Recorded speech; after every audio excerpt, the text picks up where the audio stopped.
Reports have just emerged from Japan that Toyota had offered to help Nissan after Honda dumped them. Here are the details.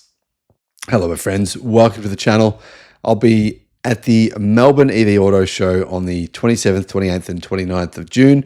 Would love to see you there. I'll put a link in the description so you can get a discount on the tickets.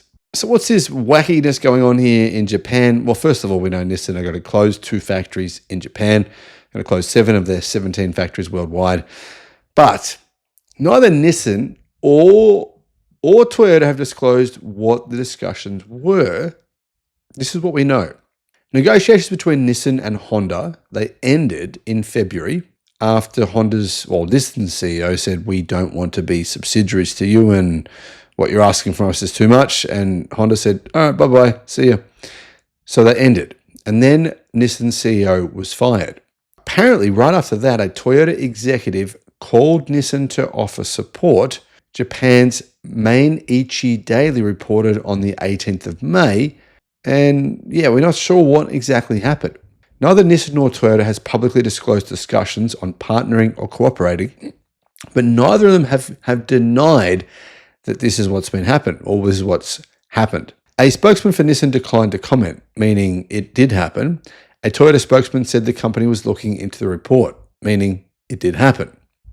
Toyota has a track record of taking minority stakes in other Japanese automakers and building loose alliances with them.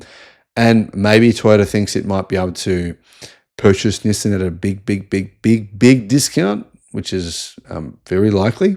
The world's largest car maker holds stakes in Subaru, Mazda, Suzuki, and Isuzu. I personally don't think that's a positive in any way, shape, or form. But anyhow, it also holds a 50% stake in truck maker Hino, and it wholly owns Daihatsu as a subsidiary. Nissan and Honda surprised the industry in December by announcing that longtime rivals would explore a merger. Now, I got to say, I don't think I thought it was surprising at all, considering this was not a merger, and the media basically lied to everyone by saying it was a merger when obviously it was never the case.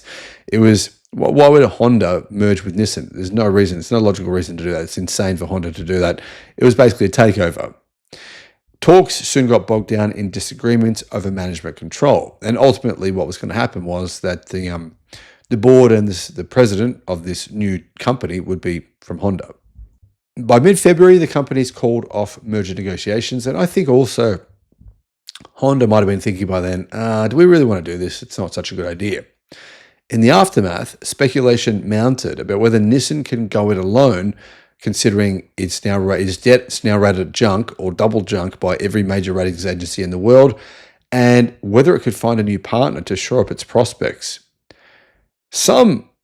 Many, in fact, of the media in Japan were hoping Tesla would bail them out, essentially purchase the company. The company also moved to quickly dump CEO Makoto Ukeda and appoint Ivan Espinosa to lead the company. And he then obviously announced that Nissan would fire 20,000 staff. And I think that many of you probably saw that coming and shut down 7 of the company's 17 global car assembly plants. 2 of those, by the way, are in Japan. None of the 7 announced closures were Chinese factories. That's very interesting, very telling, I think. Part of this restructuring or reboot calls for leaning on partners Mitsubishi and Renault for new cars. So rather than developing new cars themselves, Nissan will rebadge Mitsubishis and Renaults and just sell those. Speaking after he announced the plan, Espinosa said he would not rush to pursue new partnerships just to have a partner. The top priority is reviving Nissan from within, he said. In the meantime, the company is still undergoing a strategic review of potential tie-ups. He said this is a very open review that we're doing, and we are evaluating potential partners that will bring additional corporate value to Nissan, adding that ideal partners would bring synergies in Nissan's top markets, the US and Japan, as well as in advanced technologies. He added the most important thing is to have the right partner. Now, beggars can't be choosers, so this is all just nonsense. Nissan, at this point in time, need a savior. They've even said it themselves.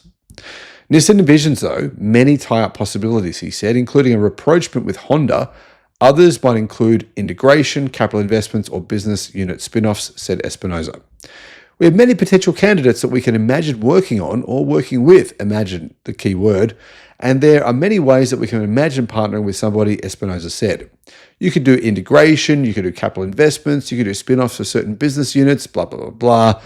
All a bunch of baloney. The truth is, Nissan has to pay an enormous debt bill. It's a bond payment, and they don't have the money. So they need somebody to help them pay it. And like I said before, beggars can't be choosers. Let me know your thoughts in the comments. Do you really think Toyota wants to potentially buy Nissan or bail them out? I'm interested to know what are your thoughts, guys? Let us know what you think.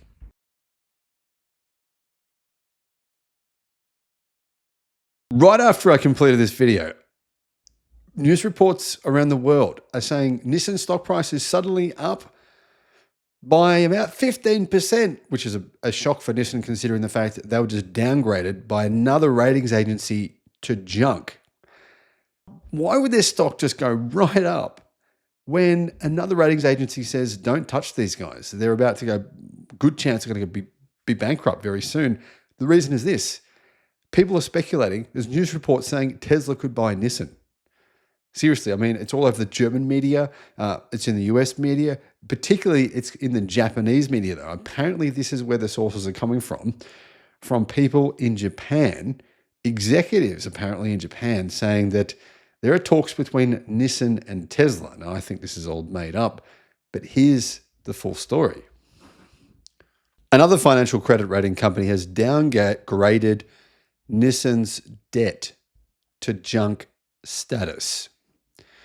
This comes after Nissan basically declined Honda's attempt to take over the company and save it from bankruptcy, which I believe was a critical error. And analysts are now saying that it's going to be very, very difficult for Nissan to come back from this position. Hello, my friends. Welcome to the channel. I'm Sam Evans. You're watching The Electric Viking. Great to have you with us. If you want to become a member of the channel, you get access to some videos that are not seen on the normal channel. I'll put a link in the description. Nissan, they've got a lot of debt. They need to get more finance for that debt. So if anyone's willing to give them some money, to loan them some money, obviously the interest rate they'll be paying will be higher. Now, when your debt is rated a junk, that's the result. You've got to pay a high interest rate. In addition to that, Nissan already have a bond payment. I believe it's $7.8 billion that they have to repay. Company executives have privately expressed concern at maybe not being able to pay that amount of money. Nissan is doing all kinds of things to raise money. They're doing things that I think are a critical error.